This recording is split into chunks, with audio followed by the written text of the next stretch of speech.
Alors, je m'appelle Dan Philippe You. Je suis dans le conseil d'administration de Debra France depuis 13 ans, c'est-à-dire l'âge à peu près de ma fille. Je m'investis notamment dans le rôle de secrétaire, voilà, de l'association. Oui, elle a donc 13 ans et demi, et puis elle a une EBDR, voilà, une dystrophique récessive. Voilà. Et le quotidien, comme tu peux t'en douter, n'est pas toujours facile à gérer, mais bon, elle a beaucoup de courage et on y arrive, quoi, voilà. Et on l'entoure pour l'aider. Le moment du diagnostic, il a été très rapide, c'était vraiment à la naissance. Dans la demi-heure qui a suivi, les premières bulles sont apparues et on nous a tout de suite annoncé la couleur. Et c'est vrai que ça a été un choc émotionnel.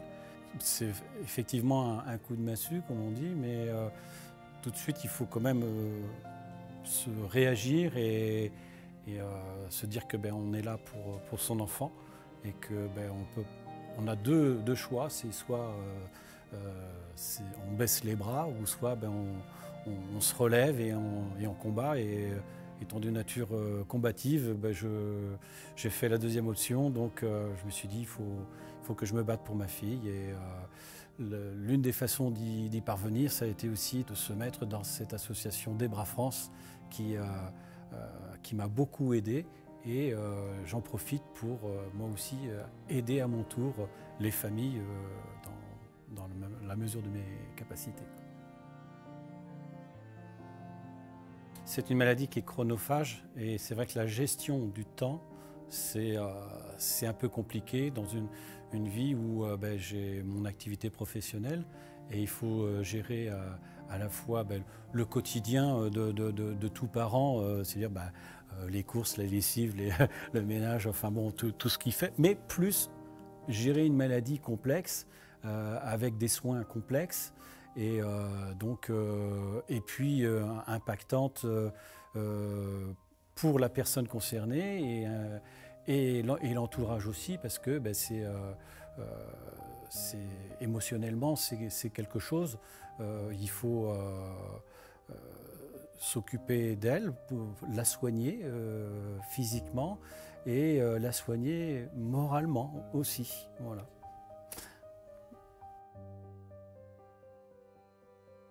Moi, ce que j'essaye de faire en tête-à-tête avec ma fille, c'est de parler de choses, parce qu'elle rentre dans l'adolescence, comme je vous dis, et puis il y a des questions d'adultes, de choses comme ça, qui commencent à venir et s'ouvrir au monde d'adultes. Au sein de l'association, on a entrouvert des thématiques sur effectivement aussi, il faut aussi en parler, parce que l'adolescence, c'est la découverte aussi de tout ce qui est affectif, la sexualité. Il faut pouvoir en parler simplement, sans tabou, mais que ce soit un sujet ouvert, la laisser s'exprimer sur ses questionnements, parce que forcément à cet âge-là, on se pose des tas de questions sur la vie affective, etc.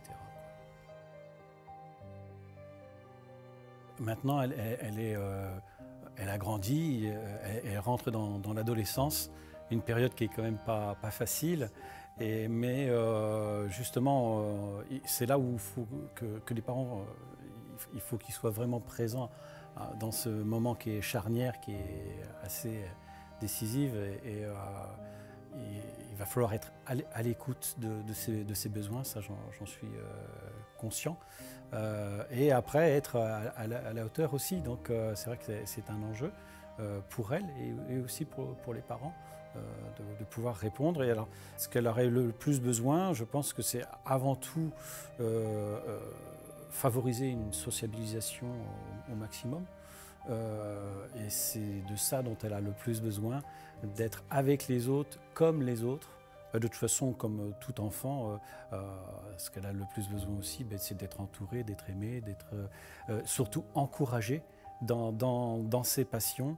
Et justement, j'ai découvert que là, elle avait des passions, notamment le sport, et je l'encourage à en faire. C'est bon à la fois pour ses jambes, mais c'est bon aussi pour son mental. Et le physique et le mental, tout ça c'est lié, et ça ne peut lui faire que du bien. Ça lui apporte un bien pour sa musculature, elle en a besoin. Et puis quand elle sort et qu'elle fait du sport, elle pense à autre chose qu'à la maladie, et elle peut enfin pouvoir faire des activités comme les autres. Voilà. Personnellement, j'ai fait un travail qui fait que j'arrive à m'en foutre. Voilà. Au départ, c'est très difficile. Voilà. Mais on finit par se blinder, on finit par... et je pars du principe que je vis ma vie, ma fille vit sa vie, et après, que ça ne plaise pas à d'autres, ou que ça... Enfin voilà, je ne me pose pas de questions par rapport... Voilà, on vit notre vie, voilà, et, sans se poser de questions. Par contre, pour ce qui est de ma fille, je ne suis pas à sa place. Et elle le vit au quotidien. Je ne sais pas comment elle le vit, si parfois elle peut être blessée par des regards, par des attitudes, des remarques, des choses comme ça. Je pense qu'avec le temps, si je sais l'accompagner, moi en tant que parent, si elle sait être accompagnée par des psychologues où elle pourra éventuellement aussi dire des choses qu'elle ne dirait pas forcément à ses parents.